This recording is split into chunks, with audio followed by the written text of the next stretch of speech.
சாட்சி சொன்ன மரம். ஒரு பட்டணத்தில் 2 வணிகப் பிள்ளைகள் இருந்தார்கள். ஒருவன் பெயர் நல்ல புத்தி, இன்னொருவன் பெயர் கெட்ட புத்தி.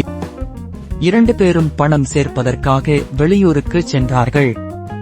அங்கே நல்ல புத்திக்கு 1000 பொன் கிடைத்தது, கெட்ட புத்திக்கு எதுவும் கிடைக்கவில்லை. நல்ல நோக்கமுடைய நல்ல புத்தி கெட்ட புத்தியை பார்த்து, கவலைப்படாதே, நாம் இருவரும் ஆளுக்கு 500 பொன்னாக பங்கிட்டுக் கொள்ளலாம் என்று கூறினான். சரியென்று ஒப்புக்கொண்ட கெட்ட புத்தி, நாம் உடனே இவ்வளவு பணத்தையும் ஊருக்கு எடுத்துச் சென்றால் கெடுதல் உண்டாகும். இங்கேயே ஒரு மரத்தின் கீழ் புதைத்து வைப்போம், மற்றொரு நாள் வந்து எடுத்துக் கொண்டு போவோம் என்றான். இது பொருத்தமாக தோன்றவே நல்ல புத்தி ஒப்புக்கொண்டான்.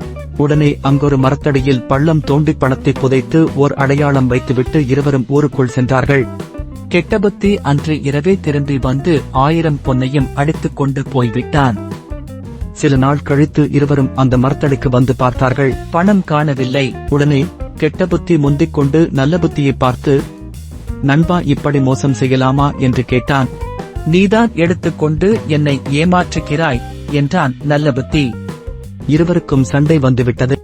கடைசியில் வழக்கு மன்றத்திற்கு போனார்கள். ஓர் வழக்காளர் அவர்களுடைய வழக்கை விசாரித்தார். பிறகு ஏதாவது சாட்சி உண்டா என்று கேட்டார். எங்கள் இருவரையும் தவிர அந்த இடத்தில் வேறு யாரும் சாட்சி இல்லை என்றான் நல்ல புத்தி. அந்த மரமே இதற்கு சாட்சி சொல்லும் என்றான் கெட்ட புத்தி. உண்மைதானா? காலையில் வாருங்கள், அந்த மரத்தையே கேட்போம் என்று சொல்லி வழக்காளர் போய்விட்டார்.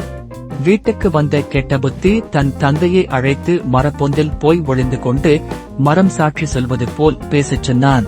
தம்பி, கொக்கின் முட்டையை திருடிய நாகத்தைப் போல் நமக்கு துன்பம் ஏற்படக்கூடும். இந்த கெட்ட நினைப்பை விட்டுவிடு என்று அறிவுரை கூறினார் அவர். ஆனால் கெட்ட புத்தி அவர் பேச்சு கேட்கவில்லை. அவரை வலுவாக இழுத்துச் சென்று அந்த மரப்பொந்தில் ஒளிந்து கொள்ளும்படி வற்புறுத்தினான். பொழுது விடிந்தது. ஊர் வழக்கர் தன் ஆட்களோடு நல்ல புத்தியையும் கெட்ட புத்தியையும் அழைத்துக் கொண்டு வந்து மரத்தை சாட்சி சொல்லும்படி கேட்டார். மரம் பேசியது. நல்ல புத்திதான் பணத்தை எடுத்தான் என்று அழுத்தந்திருத்தமாக கூறியது. என்ன புதுமை! மரம் சாட்சி சொல்லுகிறதே என்று ஊர் வழக்காளர் ஆச்சரியப்பட்டார். இது சூது என்று தெரிந்து கொண்ட நல்ல புத்தி மரத்தில் ஏறி அந்த பொந்தில் நெருப்பை மூட்டினான். நெருப்பின் சூடு தாங்காமல் கெட்ட புத்தியின் தந்தை மரப்பொந்தில் உள்ளிருந்தபடியே கெட்ட புத்தியிடம் சொன்னார். கெட்ட புத்தி, உன்னால் நான் கெட்டேன் என்று. இதைக் கண்டு ஊர் வழக்காளர் அரசரிடம் போய் நிகழ்ந்ததை கூறினார்.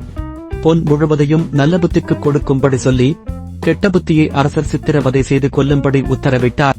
பிறரை கெடுக்க நினைப்பவர்கள் தாங்களே கெட்டொழிவார்கள். வீடியோ பிடித்திருந்தால் லைக் பண்ணுங்க, ஷேர் பண்ணுங்க, மறக்காம சப்ஸ்கிரைப் பண்ணுங்க. வீடியோவை பார்ப்பதற்கு நன்றி.